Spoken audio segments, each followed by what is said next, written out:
মাসে এই অন্তর্বর্তীকালীন সরকার এখন পর্যন্ত দ্রব্যমূল্য নিয়ে কোনো কাজ তারা সফলভাবে করতে পারেনি। তারা এখন পর্যন্ত দ্রব্যমূল্য নিয়ন্ত্রণে ব্যর্থ হয়েছে। আমরা বলতে চাই, 1 মাস কোনো বিশেষ কোনো সময় নাই, এখনো সময় আছে। আপনারা এই শুধুমাত্র অরাজনৈতিক ব্যক্তিদেরকে নিয়ে সরকার পরিচালনার যে উদ্যোগ নিয়েছেন, এ দিয়ে আপনারা সফল হবেন না। অবিলম্বে রাজনৈতিক ব্যক্তিদেরকে রাজনৈতিক দলগুলো থেকে যারা নির্বাচন করবে না, যারা আগামী নির্বাচনে প্রার্থী হবে না, তাদেরকে নিয়ে তারপরে অন্তর্বর্তীকালীন সরকার পুনর্গঠন করুন। তারা বাংলাদেশের দেশ পরিচালনায় তাদের অভিজ্ঞতা রয়েছে, তারা অনেক রিস্ক নিতে পারবে। আপনারা দেখেছি যে বিভিন্ন এনজিওর প্রধানদেরকে নিয়ে একটা এনজিও মার্কা সরকার করা হয়েছে।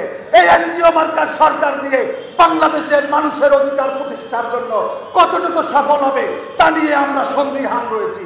আমাদের বক্তব্য, এদেশের যারা বিগত সময়ে দেশ পরিচালনা করেছে, যেই সমস্ত রাজনৈতিক শক্তি রয়েছে, যুব সমাজের প্রতিনিধি রয়েছে, ইতিমধ্যে ছাত্র প্রতিনিধিরা তারা তাদের যোগ্যতার প্রমাণ করেছে, তারা সফল হয়েছে।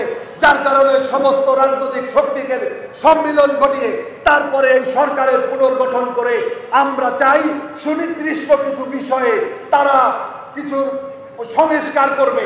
আমরা রাজনৈতিক দলগুলোকে বলতে চাই, নির্বাচনের জন্য কেউ অস্থির হবেন না, আবার নির্বাচনের জন্য কাউকে আমরা কিয়ামত পর্যন্ত সময় দিতেও রাজি নই।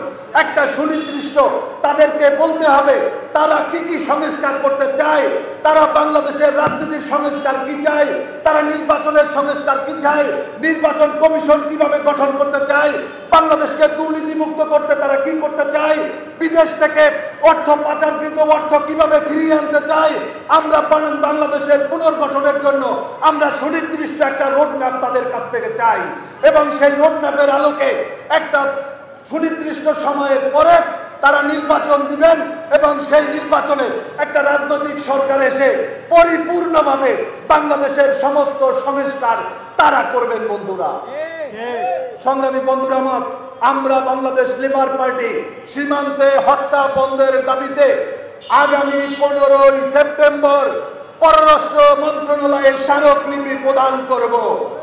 সীমান্ত হত্যা বন্ধের দাবিতে আগামী 25 সেপ্টেম্বর আমরা ভারতীয় হাই কমিশনার অভিমুখে আমরা পদযাত্রা কর্মসূচি ঘোষণা করছি।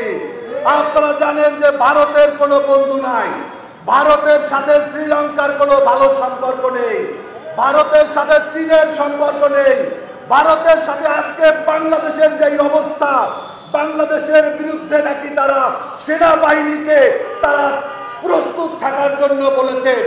আমরা হয়তো বলতে চাই না যে এটা বাংলাদেশের বিরুদ্ধে, আমরা সেই দেখেছি যে ইতিমধ্যে তাদের ঘরের ভিতরে আগুন লেগে গিয়েছে।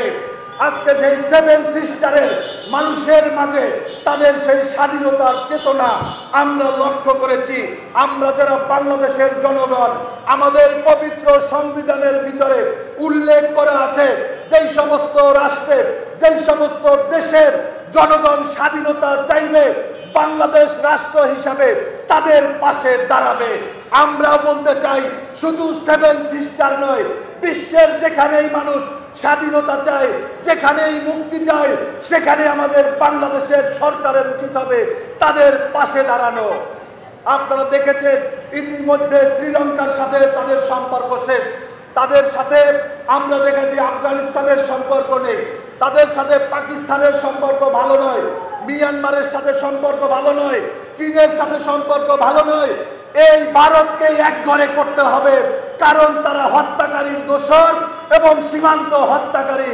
এবং এই মোদির বিরুদ্ধে আমরা অন্তর্বর্তীকালীন সরকারকে বলবো, অবিলম্বে জাতিসংঘের দৃষ্টি আকর্ষণ করে জাতিসংঘের সহযোগিতায় আপনারা আন্তর্জাতিক আদালতে যান, এবং আমাদের সীমান্তে বাংলাদেশি একটা মানুষের জীবনও যেন না যায়।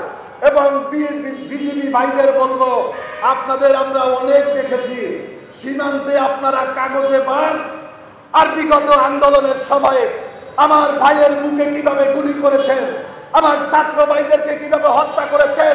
আমরা দেখেছি বিগত 17টি বছর এই শেখ হাসিনার নির্দেশে কিভাবে আমাদের উপরে আপনারা জঘন্যভাবে আপনারা স্টিম রোল চালিয়েছেন, গুলি করেছেন, বুক যাত্রা করেছেন।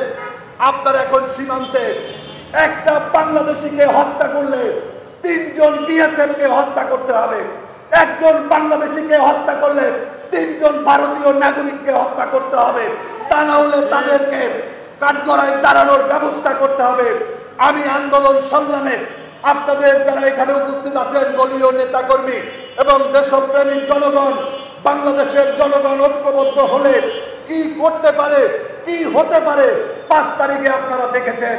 আমরা সীমান্ত হত্যা বন্ধের জন্য আগামী 15 তারিখ এবং 25 তারিখে যে কর্মসূচি দিয়েছি, সাংবাদিক বন্ধুদের বলবো আপনাদের সহযোগিতা নিয়ে আমরা বাংলাদেশে